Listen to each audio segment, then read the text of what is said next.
It had been 4 years. 4 long years. Years of blood and death and destruction and nothing. Nothing to show for it.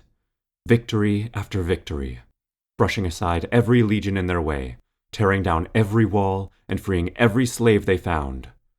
For those of the Forgotten Saint, it was 4 years of destroying shrines to the Aautokrata's position as the purest. 4 years of running against the walls of fortress castles now built specifically to hold the slaves from them. 4 years of watching armies crumble, and the world remain still. Only the most petty of reform ever even passed through the lips of royalty. 4 long, long years, and nothing to show for it besides fewer brothers and sisters, replaced by a new breed that they had buried like the rest, then another, and another, and another, all buried in unmarked graves alongside the last, until the militant had become a small band of those too mad or miserable to know to leave. Latalagos Sekos had been the first to die, along with dozens of brothers in the first great ambush. The legions had fought dirty, surprising the holy and doing all they could to shatter their morale. The disaster in Malkos was proof of that, and the Malkosiacs he had once considered his kin had enjoyed great prestige, funds, and security for teaching the rest of the governorates how to best butcher slaves. And now the state legions were coming for them. 15. Loyal. The Aautokrata claimed they had gone rogue, disowned them, but they went all the same. Even if Francis had not sent the legion himself, others would follow, and they would come in great numbers. Even though Sanzia had batted aside 15 like a cat with a mouse, she could not stand against the dozens of other legions ready to restore order. It was time for a change, radical action, something insane. Sekos would have liked that. Or maybe he wouldn't. It didn't really matter, Kleiphos supposed. Sekos was dead. The Order of the Voidborne had been the only ones willing to do something, the only ones who backed their righteous anger up with action. They had sent runners across the rest of the Order militant, including the remnants of the sect Kleiphos now led. Lieutenants from 20 different cliques had gathered, and an assortment of other leaders of various reputes. They'd slit the throat of a spy before them all, having baited one of the Aautokrata's own servants into it. More proof that Francis had prepared to work against them. What else could it mean? By the end of the meeting, half of the leaders had stormed out of the room, calling them all mad and insane. They'd all sworn to secrecy, and the Voidborne had ensured they kept to the oath. The assassination of 2 of them afterwards was likely a response, but Kleiphos knew a plan such as this had to be secret. He had no ill will for that. What were 2 lives for a strike against all of Adversaria? Kleiphos had dedicated his troops immediately. The Voidborne were creepy bastards, insane zealots, but they were also the only ones with a plan. The only ones not sitting on their asses and trading useless victory and useless defeat with the nobility or the governorials. He might not like them, but his men would make a difference in this endless failure of a rebellion, no matter what. Every day they didn't, another Sekos and another Nathsa died somewhere. And so now they sat, crawling in the underbrush on the side of the road, eyes sharp and ready. Kleiphos had dressed in an Oedipesian Legion officer's uniform for just this occasion. "They will be here soon," Leader Adazon whispered softly to him, his chosen name literally empty. "Are your brothers ready?" "You know they are," he answered, straining his eyes through the early morning gloom to see only the briefest hint of movement in the bushes across the road. There were 20 left in their particular band, 5 of them being some of the few Aarosi that had survived through the disaster in Malkos with them, expert sharpshooters all. While he had grown up being told that the Aarosi were the most respectable and pliable of slaves, his actual experiences differed from these stories. They were bloodthirsty, and desired nothing more than to have their arrows pierce Adversarian hearts, despising Adversarians so much that they even hated their Agionist comrades. He was just glad they had decided they had a greater chance of killing Imperials alongside the militant than against it. "Are you ready?" Adazon asked again. Kleiphos turned his neck to stare at the man in annoyance. There was no expression behind the simple mask, no face carved into it, just straight, silvered metal and 2 slits for his eyes. He was just glad he could see them, the gray irises hardly visible between the morning twilight and the shadows of his mask. He still had nightmares about his master, about the empty void within the saint's eyes, and the 1,000 he saw within. "Just tell me who we're killing," he grumbled. "You still haven't said for sure." "Because we do not know," Agionist said. While the Voidborne kept his tone as neutral and emotionless as all their order, Kleiphos could still detect the most subtle hints of frustration. "You already know that we know not who exactly will be in the caravan. We can only hope." "Prince Pelenos." "Hopefully, yes. If not, then Governor Aautokrata. Either way, a magnificent prize." Agionist paused and glanced down the road. "You know this. Why must you ask?" "Because I'm still fucking pissed that you people seem to know my own thoughts half the time, but can't even figure out who's in this caravan." "We have eyes everywhere, Latologos Kleiphos, but the Imperials will always have their secrets. Just as I told you, this caravan was kept even more hidden than any that have come before. From Arisepol to the north? One can only wonder who is abandoning the capital." "Aye, hence the 6 outriders you had my men kill." "Of course. Fortunately, that means the 5 scouts returning to their caravan will also be friendly." An owl hooted from the trees before lifting off, pure white and quite large. It flew in a circle, and then up above the trees, and then suddenly blinked out of existence some distance away. The signal. "They come," Kleiphos said, gripping the shaft of the axe lying before him. "Indeed," Agionist answered, a brief red light surging behind his mask as he whispered an incantation. The 5 scouts were storming down the road, riding hard as they scanned everything they passed. The caravan was hastening, and they had much ground to cover. It was making them stupid, and it was making them easy to ambush. They hadn't even realized their outriders were no longer checking the area ahead of them. Agionist whispered another incantation, and a brief light shone below leaves and debris on either side of the road. Ritual lines, so buried and covered that he wouldn't have noticed them if he hadn't been watching for them. This was a necessity. Not only was the leader of the vanguard suited in armor and wearing an impressive dragon-crested helm, but the scarlet shawl draped over his shoulders marked him as a battle magi. His hands held a ball of pure energy between them, like a roaring inferno trapped within glass, and thin red tendrils of sparks shot out and attached themselves to various bugs, trees, and animals as they passed. A scrying spell, searching for living things in the underbrush. Pity for him, he had failed to realize he wasn't finding anything further than the roadside. The horses were almost past him now, and his hand tightened around the axe.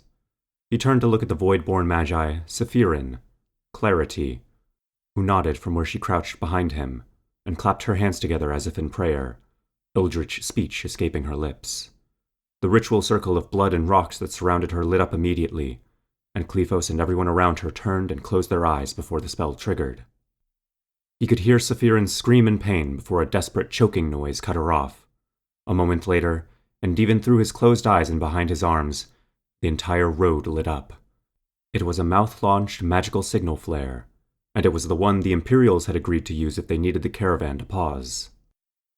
Kleiphos opened his eyes, despite their strain from the bright light, as the comet launched upwards and high into the sky. The soldiers on the road immediately tried to bring their horses to a stop when the militants sprung their trap. The 2 leading horses, those directly in front of their leader, had charged right into the other circles they had prepared. In the darkness and in their haste, they'd been unable to spot them, which proved to be their death. A rock behind each horse jumped into the air, and the ground under them pursued upwards. 2 Voidborne surged atop the rapidly rising platforms, using the momentum to land on the back of the men and pierce their necks with daggers. A moment later, and the second ritual they'd prepared ignited, and Kleiphos watched as the 2 Voidborne seemed to merge into the riders. The spell stopped suddenly. The riders sat upright, and the Voidborne toppled backwards and off the horses with a crunch. Kleiphos surged forward, rushing down the embankment and hopping over the ritual lines as their leader readied a new spell in one hand and his sword with the other. The red ball of light he was holding up would either turn Kleiphos and the others into a fine paste within a second, or would launch a red signal into the sky to mark an ambush. Neither good. The last rider shouted a warning as Kleiphos ran, cut off a moment later when an Aautokrata arrow met his neck, and decided to take a break halfway through, the horse panicking and rising and throwing the gurgling man to the ground. At the warning, the leader turned to Kleiphos, the sword going up as he let out a surprised and angered bark. He was too slow, of course. This man seemed to be a veteran, but Kleiphos had been on the campaign for almost a decade now, and was of the militant. His sword was the sword of Eos, his tactics the tactics of Sanzia, and his faith was the belief in the forgotten. He also had the element of surprise, which was really the most important bit in a brawl. His axe flew forward, Kleiphos throwing it when he was only a pace away, and the blade immediately lodged between the middle and index finger on the Magi's spell hand. There was a bright flash as the spell discharged prematurely, enough to make him see stars, but hopefully not enough to alert the caravan, and Kleiphos easily ducked under the desperate swing the Magi followed with and ripped the dagger from his belt. The panicking horse threw off the veteran's next strike, which proved to be his last as Kleiphos surged upwards and stabbed through the man's wrist. As the sword clattered to the ground, he grabbed the reins in the Magi's shawl and pulled him after his blade. The horse attempted to bolt at this, along with the other riderless one, and two arrows quickly arced out and took them both in the neck. They dropped immediately. Adazon ran down the embankment, as did Brother Osithos and Sister Parthsa, and several other militants. From down the road, the two riders turned and approached. They had unfamiliar faces now, that of the Voidborne, faces screwed up in discomfort over the visibility of their face. Kleiphos looked away out of respect for their condition. "Fuck!" the Magi screamed on the ground. "Fuck!" He screamed again, as he looked at the stump where his spell hand used to be. He could still cast with his left, but nobody would ever consider him a Magi again, especially if that wrist didn't heal. It wouldn't. "Quickly, Sephirin," Adazon ordered. "Animate the horses. They'll be suspicious from the flare, even more if we dally." The Magi looked up at them as Parthsa approached, raising his hands for mercy when she slammed the butt of her spear into his nose with an impressive crack. He cried out in pain as his helmet bounced off the stones behind him, whimpering like a berated youth. Being a veteran didn't mean much when you had half a hand remaining. "I am a noble!" he cried out, enunciating out noble with the grating nasality he associated with nobility after so many years killing them. And from the broken nose, of course. "Ransom me! My family is friendly to your—" Adazon crouched down and gripped the man by the cheeks. "Silence. Now. Quiet. Hush, and you may live." The noble squeezed away his tears and nodded rapidly. "Who is within the caravan?" Adazon asked, sliding a knife from his belt. "Several merchants, out of a rice pool, paid the crowd to transport their family." Adazon slammed the blade down into the man's knee, and he let out the first note of a screech when the Voidborne's hand shot out and covered his mouth. "If you lie to me again, I will use magic for the next punishment. You do not wish to learn what I can do with such things." He may not have been able to cast more than a spark, but Magi feared nothing more than other Magi. "Aye," Sephirin said, as she turned from the horses, who now once more stood on 4 legs, though they showed no signs of breathing. "We strip our names, slaver, ourselves, annihilate our very beings. You do not wish to know the ways we can strip the personhood of our foes." The hand came off. "Please, Purist, please. My name is Taxthon. My family are not rich. They aren't.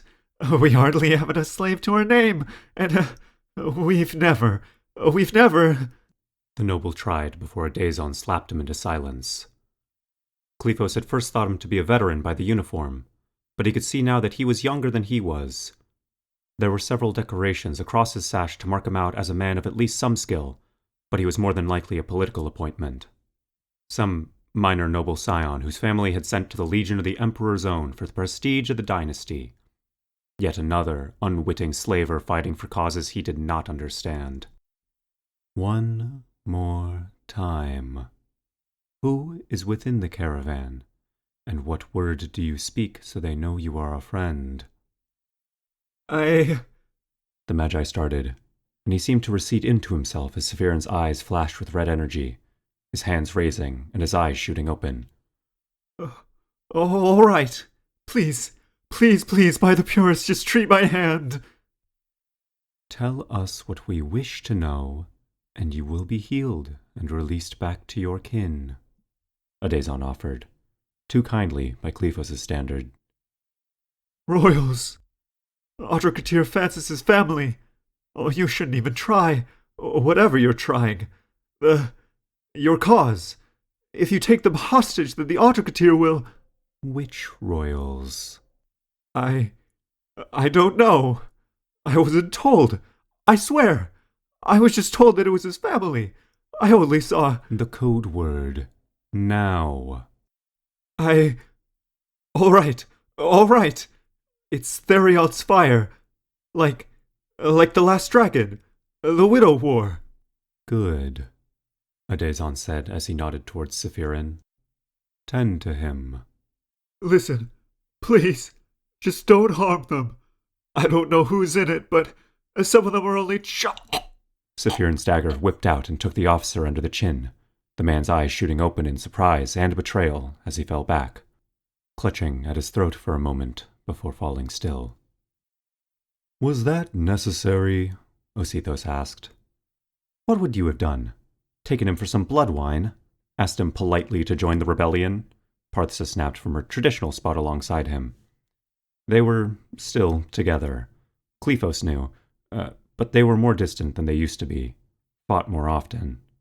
Aautokrata no longer even took off his mask when he was with her, though she had become the more distant and zealous of the two. Despite this, they both begrudgingly lowered their masks below their scale-lined hoods, dressed as Imperial Legionnaires, just as he was. Latologos Kleiphos. Now it is your turn, Adazon said, as he waved to his men to recede back into the tree line. We will be there. Kleiphos nodded, and spent a minute putting on the adornments, hastily throwing the officer's shawl over his shoulders and his helmet over his head.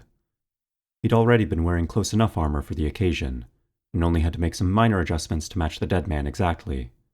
They'd been observing the caravan for over a week, ever since they'd trailed it out of a rise pole, ever since they'd agreed with the Voidborne's plans, and ever since their spy had reported that it would leave a month before the event. They knew more about it than its guards did, though they still did not know which of Francis's children they'd find inside. He climbed aboard his resurrected horse, Aautokrata and Parthsa doing likewise on their own steeds. Francis's own children, he whispered down to Adazon. Are we sure we want to do this? Even taking them captive will be incendiary, no matter which it is. It will hopefully be Pelenos, Adazon said, with a glance down the road. But it matters not. Even if we release them, the symbol will be clear. None are safe to strike against the Order Militant and the Saints, not even royalty. Kleiphos nodded, and kicked the sides of his horse. The two Voidborne who had usurped the positions of the vanguard pulled ahead of him, and Aautokrata and Parthsa fell in from behind. Somewhere off in the woods, the rest were running, preparing for their second ambush. They'd only need to lead the caravan further down the road, right down to the largest, most difficult to draw, and most difficult to conceal ritual circle they had prepared. They came upon the caravan after only a few minutes, a high-ranking officer standing in his stirrups to get a view of them. There were maybe 24 riders, all surrounding 4 separate wagons. The third one, a noble's rolling fortress, was positively massive, led forward by 6 hulking stallions, no doubt magically strengthened since birth. It was a double-decker, finely crafted, even with a thin tower above the flat-topped roof. Wooden crenulations surrounded the top of the carriage, and its tower both, and you could see the silhouettes of waiting archers and magi. The carriages themselves were simple, at least besides the huge one, with no iconography and seemingly cheaply built frames. 2 seemed to carry supplies or men, and another had the closed box frame of a wagon fort. Were they to be ambushed, they'd drop the upper slats and start launching fireballs and arrows out from the interior. The biggest cart, however, carried arms, namely the standards of Kratoxon Nicios Hexaros, a little-known baron from just outside of Arispol who had gotten lucky in several gambles in trade. He had, of course, spent a fortune to give off some ruse of power, not able to afford the finest carriages, but willing to destroy his finances for a great rolling fortress and blood-right stallions just as the high nobility used. Prestige was a hell of an intoxicant, he supposed. He also supposed that Kratoxon Nicios Hexaros did not exist. He'd disappeared 6 years ago, after said financial gamble had nearly ended with him getting his throat slit by some angry debtors. The Aautokrata had made a deal with him, assuming his lands, title, name, and debts, in return for him getting a quiet villa for an exile in Ceradon. They'd been using good Nicios as a cover for various uses since. A man with an excuse to have some prohibitively expensive defenses, but a man poor enough and without enough notice for anyone to make a deal of hunting him down. As Kleiphos and the others approached, the 2 vanguards fell back to his side, and the others lined up alongside them. He raised a single hand in greeting, glad that the helmet obscured most of his face, and the officer glared at him before settling in his stirrups. "By what flame does the day darken?" he asked. This one's voice was imperious, seasoned, and his uniform even finer than his own. Somebody high-ranking, an Arcase perhaps, maybe higher. No doubt he either possessed a fine bloodline, or was some commoner who proved himself capable of climbing the ranks with the best of them. Dangerous, more than anything, but also predictable. If he was that rank, he was some noble fop, or he was good at his job. The man did not give him the image of a blue blood, which meant he was a career soldier, and career soldiers were good at a lot of things, but intrigue was traditionally not one of them. He might suspect an ambush, but he'd never prepared properly for one. You had to think like brigands to predict them. "Therion's fire," Kleiphos responded, glancing to the men at his side. They'd closed the horses' wounds and vaporized the blood when they resurrected them, but he could only pray they did not miss a spot. "What was the reason for the interruption?" the man asked, and rode up to be alongside him, one hand raising in the air to instruct his men to remain in place. Kleiphos slowly slid his feet on top of his stirrups. "2 men ambushed us," Kleiphos said with a nod down the road. "They wore masks. Agionists, it seems. The iconoclasts." The officer stared down the road, and then glanced at Kleiphos and the men. He stared into the man's eyes, trying his best to see what was there. The man's right eye twitched. Kleiphos had a thought. Therion's fire wasn't the code. The officer tore his blade from its sheath, but only got it halfway when Kleiphos' hand grabbed his wrist and he vaulted from his horse onto the officers. The man shouted for his men to attack, as Kleiphos yanked and dragged them both from the horse. Everyone was shouting now. Everyone was screaming. It was an ambush, all right, but not at all the one they had hoped to launch. The Imperials outnumbered them nearly 10-1, and their enemies had a far superior position. Of course, the Voidborne were, if not all-knowing, prepared for any inevitability.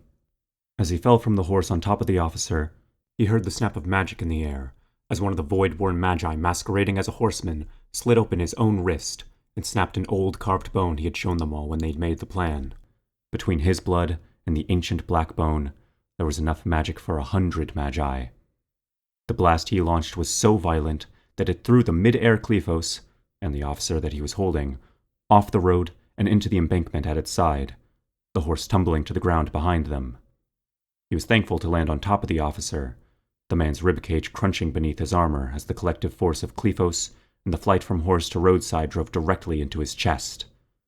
A moment later, and Kleiphos had his axe out of the belt and slammed it down between the man's eyes. Before him, the caravan was madness. The spell had worked well. Worked so well that the Magi and his horse had both split in half, both sides now on either side of the road. The ground before them was an equal ruin, old stones having torn from the ground as a long rift down the road had thrown the carriages aside. Splitting stones led to the lead and simplest of the carts, which now laid in two pieces. Its horses and driver both were dead, and several legionnaires were stumbling from the back in a daze. Behind the first, the others had fared better, the spell having petered out and likely fired at only half its intended strength because of the Voidborne's implosion. The second carriage was the smaller cart fort, and had fallen on its side, several men climbing out of the rubble. Behind it, the rolling fortress stood strong, as did the cart behind it. Perhaps 10 of the riders were dead upon the broken road. Kleiphos grabbed the cavalry shield from the officer's arm and ran forwards, axe in hand, as an arrowhead slammed through and poked out just in front of his eyes. He lowered it as he approached the closest rider, who was charging him with sword upright now. He threw the axe yet again and then dove forward. Behind him he heard the horse scream and tumble, and he was quickly back on his feet and running forward, scooping up a dead rider's spear. The other Magi launched a lance of green energy that pierced the Magi that had been driving the fortress cart, embedding him to the wall by his gut as he cried out in pain. A second shot lanced out and cut off an archer's arm, but a moment after, a Magi on top of the cart screamed an incantation or perhaps some regional curse word, and the Voidborne Magi exploded into flames. He and horse both started screeching and riding around the battlefield. Aautokrata charged past him, somehow having kept his horse in the chaos, and slammed a spear into one of the rider's chest. Parthsa was running behind him, her own horse dead somewhere in the rubble, and quickly dove on a legionnaire stumbling from the first wagon. The men within were dazed, confused, or maimed, and she quickly dispatched 2 before Kleiphos watched a hulking legionnaire charge out and tackle her to the ground. He ran forward to aid her, but his vision suddenly spun, and his shield arm screamed in pain as one of the surviving riders managed to graze him as she tried to trample him with her horse. He was lucky enough that it had only been a glancing blow, throwing him to his knees, but the mind-numbing pain in his shoulder told him he'd broken his left collarbone. Aautokrata, thank the saints, was on Parthsa. His spear took the brute in the back, and the man flopping over Parthsa with a scream of pain. The Magi on top of the wagon responded, however, and brambles shot out from the forest and tangled around the horse's legs. It stumbled, one leg as it twisted, and the undead horse toppled. As Kleiphos clambered back up, trying to run forward to stop the last legionnaire from Parthsa's cart from finishing her, an arrow took him in the chest. He stumbled back down to his knees at that, gasping in pain. The breastplate had stopped the worst of it, but the head had slid beneath the flesh and rested against the rib. The Magi raised his hands, the light gathering in the darkness and lightning arcing out from his hands. Kleiphos thought that the most interesting thing about the Aautokrata was their arrows. It was a strange thing to think of, but an interesting one in his mind. They tied a ribbon below the arrowhead, ensuring to have their own color or marking to show each arrow as their own. On it, they would write the name of a friend or a family member, killed or worked to death by slavers, all Aautokrata having at least a dozen memorized. Some even wrote the names of their ancient kings or heroes, most long forgotten by adversarian oppression, but some still passed down in secret. After battle, they would collect their arrows, just to count the number of adversarians they had killed and the Aautokrata they had avenged. They threw out different numbers for how high a number they considered would make them and the adversarians even, but most were above the current population of the Empire.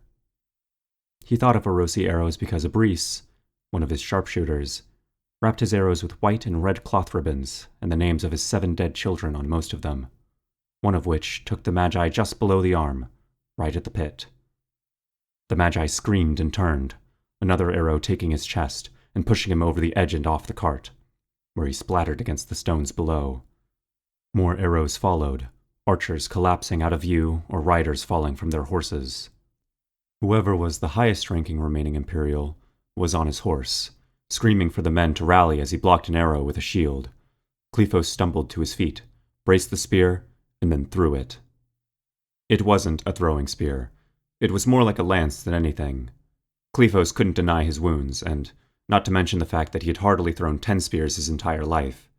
It whizzed through the air and pricked the officer's thigh, but tumbled out after only slight movement from the man. It did, however, make him shout in confusion and turn to face him. An arrow to his back did the rest for Kleiphos. Behind him, a magi launched a fireball towards the tree line, and immediately exploded as one of the Voidborne countered it and threw it right back into her. Another archer tried standing on top of the tower, and a moment later Kleiphos fell to his back as a great spell blasted the side of the mobile fortress. There was the sound of wood splintering, horses screeching, and then the whole thing tumbled down onto its side. Had he been standing a few steps to his right, then the tower would have landed on him. It fell on top of the bitch who had trampled him instead, to Kleiphos' delight. It was silent now.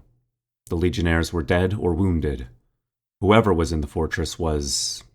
well, they were alive, or the wagon had crushed them to death with likely little room in between. From the wood line, their allies slowly came out. Ugh! Latalagos, Osithos said, having extricated himself from beneath his horse and surviving with nothing more than a rather nasty-looking limp. That was awful, and did not go to plan. Aye, Kleiphos grunted, as he removed the breastplate and the arrow with it, holding his hand over his chest where the blood flowed out. He tore the shawl from his neck and quickly began using it as dressing. Voidborne said nothing about blasting the fucking wagon, he started, and then his eyes shot open. Is Parthsa all right? Parthsa! Osithos yelped, having forgotten her amid whatever concussion he'd probably sustained in the fall.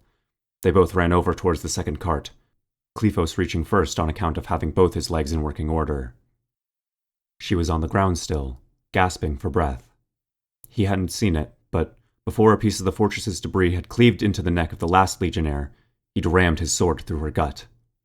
His friend laid there in a pool of her blood, as well as that of the brute who was still dead on top of her, gasping what Kleiphos knew were her death rattles. Osithos and Kleiphos both dragged the legionnaire off of her, Osithos falling to his knees and holding her hand as he wept. Kleiphos felt emptiness. Absolute emptiness. It wasn't a normal emptiness, a simple lack of feeling. It was a dreadful void, just a black hole within him. They'd done all of this, fought this war, slaughtered and killed and sacrificed for the Saints. What did they get for it? None of the Saints took action, only their soldiers, and still they died. The Saints sat somewhere and preached about pacifism and complained about their deification, all the while they had their followers die for them and acted like they were divinity. It was horseshit. All of it. He knew that now. The emptiness, the numbness he felt. It was where his faith had been. Wherever inside of him he'd seen the forgotten and saw gods wherever he had seen saints, that was empty now. Parthsa had believed in it. She had prayed quietly to herself every single night before the end of camp, normally leading her comrades in prayer. What did that get her? Where was her divine protection? Adazon was approaching now, followed by Sephirin and more of his men, as well as Kleiphos's. The sun was cresting and gave enough light for him to spot the silhouettes of Abris and the other Arosi. The door of the fortress wagon opened. 2 men and a woman in the uniform of the Aautokrata's royal guard stumbled out. The woman had officer's markings, possibly the leader of the Aautokrata's guard herself. One of them raised his hands in surrender when Sephirin's hand jabbed out, a flash of light following 3 daggers as they launched through the air and embedded in an eye with each. The 3 guards tumbled. There was a moment's silence. The militant all surrounding the door and readying their weapons. A child screamed somewhere inside, a young girl crying. Kleiphos' eye twitched. Parthsa was still dead. Out from the cart came an older-looking man, with a finely trimmed goatee and his hair tied tightly behind his head. He wore fine clothes, a red military sash marking out several honors, as well as the coronet of a prince. Behind him came out another man, younger-looking, with a more pallid complexion and more fat on his body.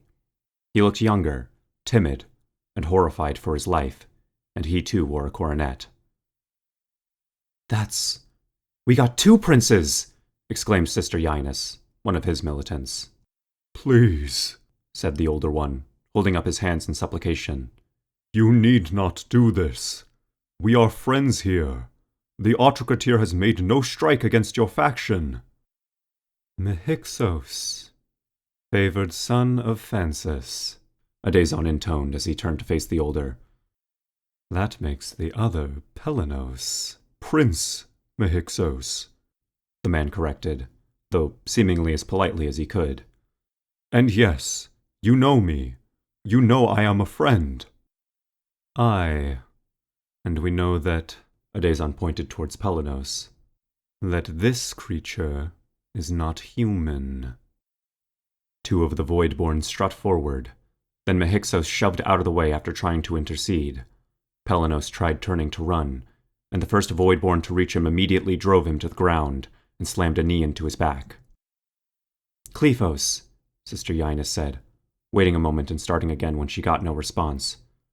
Latalagos Kleiphos, I don't think they're going to take them captive. They're still holding their swords. His own men were pacing nervously now, glancing at him or to one another as they tried figuring out if they should do something. The Voidborne were ignoring them, and one of them had a knife to Pelenos' neck now. Wait!